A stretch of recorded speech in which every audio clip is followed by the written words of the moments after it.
and welcome to this week in Conversation. My name is Phil Jackman, and I lead on CyberNorth, Dynamo Northeast Cybersecurity Cluster, supported by Accenture and the Innovation Super Network.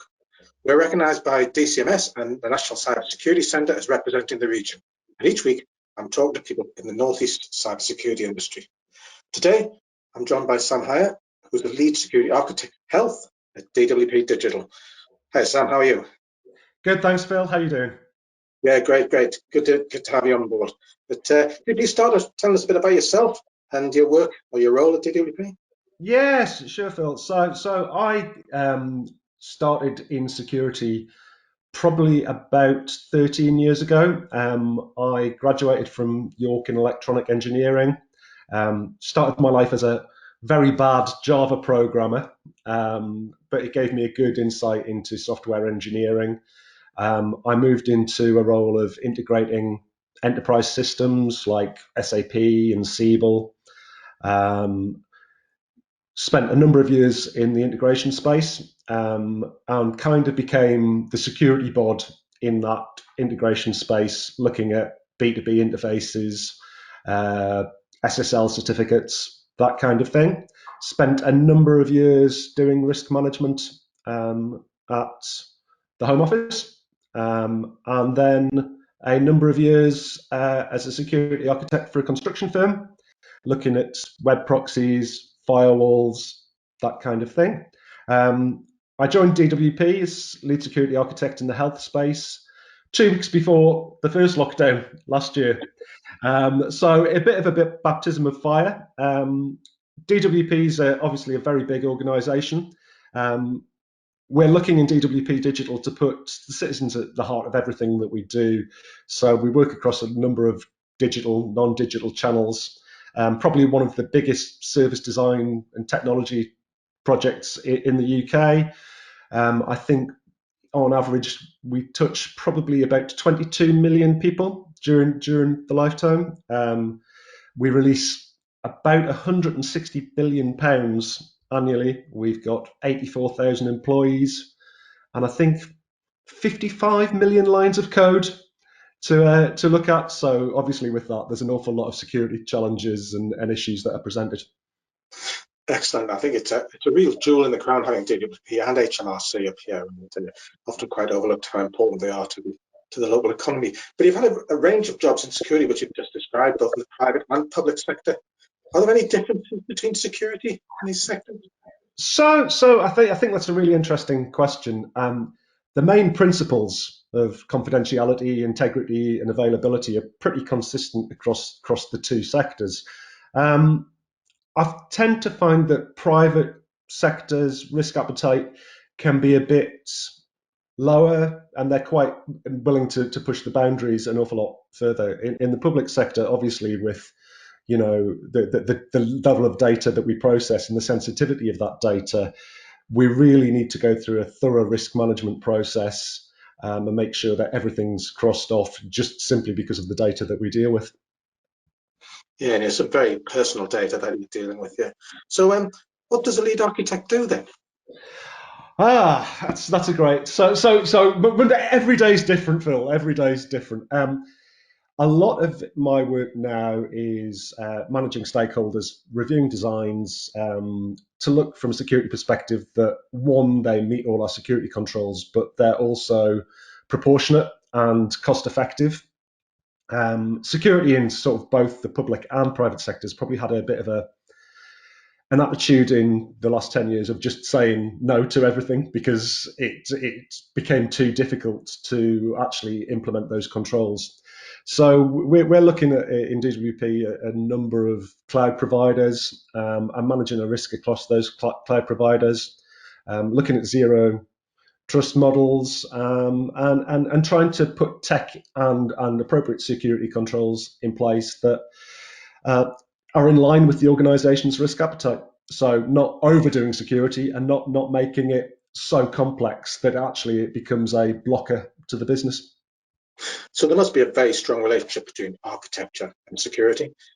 Absolutely. I think the phrase that I've got written down in my notes here is we are very tightly coupled, which is unlike our architecture. So I spend probably a good quarter to half my week sitting with those architects and looking at the services that we provide and how they're divvied up. So we're working in a microservices architecture. We really push things into what are called bounded contexts, so units of work, and then we have to make sure that all those units of work communicate securely via TLS or encryption in transit or encryption in rest.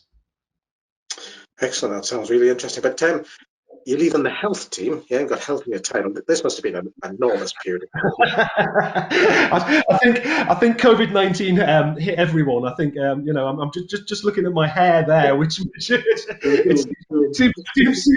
whether I could have pulled it out or not. I mean, across the department, we had 30,000 users that within the space of lockdown one were moved from not only IT users working from home, so the facilities to get people securely set up with Teams and the environment to set them from home was quite a challenge. From our service perspective, overnight we had people who needed access to our services quite quickly because of the pandemic, and we found quite really that our cloud architecture with the ability to scale all our services quite rapidly was a massive benefit in that situation. So yeah, it was difficult times, but I think the department managed to scale because of our cloud infrastructure, managed to scale quite significantly to cope with that demand. We've also been looking from a security perspective of how we deal with citizens now that maybe can't get into centres to process their applications. So there's an awful lot of security concerns around how we do, video-based interviews, for example, or get that information back to the citizen so they can be paid or claim that benefit. So I think you've just described why an architect is so important in terms of thinking about those future options and what might be coming over the horizon. So can you begin to define an architecture without understanding the business architecture? Can you actually separate the two? So I think you can to a certain degree. There's standard patterns that are probably taught by a number of universities of sort of three-tier architectures with your web application, your application architecture, and your database, and they're taught quite well. And those patterns have got the usual controls around them with authentication, encryption, inspection of data. I think where it becomes a level beyond that is you need to understand what the business end game is. So you can develop technical architectures without understanding the business, but having an understanding of the business does help because security should help you get to that business outcome and actually not stop it. So how do you, in the technical arena, gain that, what the business is trying to do? So I don't like to boast about my technical team because they'll watch this and they'll probably all get big heads. But I work with some of the best technical guys in the business. I mean, I describe the work we do as Netflix for citizens. We've got some incredibly clever guys and girls who work with code control, CI, continuous integration, and continuous deployment pipelines. So we make our deployment of services quicker, and their technical chops are so wide-ranging that we can sit and have some really good conversations about how security gets put into that model. So are you actually part of the team of the organisation, or as technical?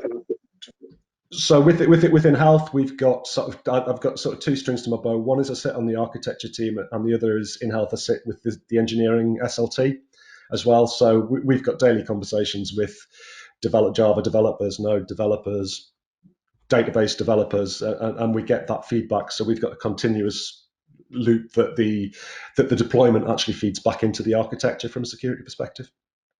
So is this a difficult area for people who are looking to come into cybersecurity to think about how do they gain an understanding of the business when they're on the outside of it? I think architecture's a difficult, security architecture particularly it's not one of those roles that you will jump into straight out of university. I've been in IT for 23 years now, so I'm feeling quite old, and 50 security for probably 10 to 15. I think that the way that I would suggest to get into the industry is really to start with a technical knowledge base on some sort of security enforcing function, be that a firewall, be that a router, be that a web proxy, and get some good technical understanding, and then maybe move that from one bit of technical understanding to another bit of technical understanding. I think risk management becomes significantly more appropriate when you're looking at security controls, as well as to, you need to know, are you getting bang for your buck, as it were, with that security control. I'd also say, an awful lot in the northeast of, if people are looking to get into security, is to attend one of the ISC squared chapters or the OWASP chapters, and you'll find the same faces as around. So there is actually a really thriving InfoSec cyber security community in the northeast. Excellent. There's also ISACA and Northeast Ladies Hacking Society as well, just to make up the four. That's great. Okay, my last question then, Sam. This has been a very challenging year you've just described. What are your hopes in the future? So from DWP Health, we're looking really to what's called shift left with our security functions. So we're trying to make sure that our cloud providers do an awful lot of the heavy lifting, as it used to be called, with regards to patching, infrastructure, and that kind of thing. And we're really trying to push security back into developers' code, so that actually we know what deployed is secure. For me, I'm probably going to spend an awful lot of time doing more vendor certs. So I'm looking at Docker and Kubernetes and the security impacts of those. A big challenge for us in health is data lakes and how we're going to use machine learning to improve the customer journey and the security concerns that come around with that. Excellent. So a few things to do then, yeah. I don't think I'll be short of work for the next few months, Phil. Yeah. We'll try to fit a beer in or two in the way. Okay, well, thank you very much for that, Sam. I'd also like to thank Robert, who's in the background, Robert Campbell, who's helped me to set up these conversations. Look out for the next Now series, and if you're interested in taking part, please get in touch. Thanks, Sam. Thanks, Phil.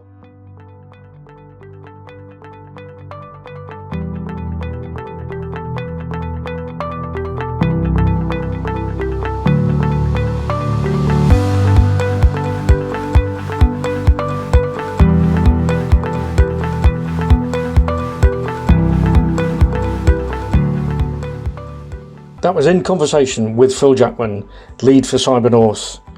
Audio and video production was by me, Robert Campbell. This was a Team Funds production for Dynamo Northeast.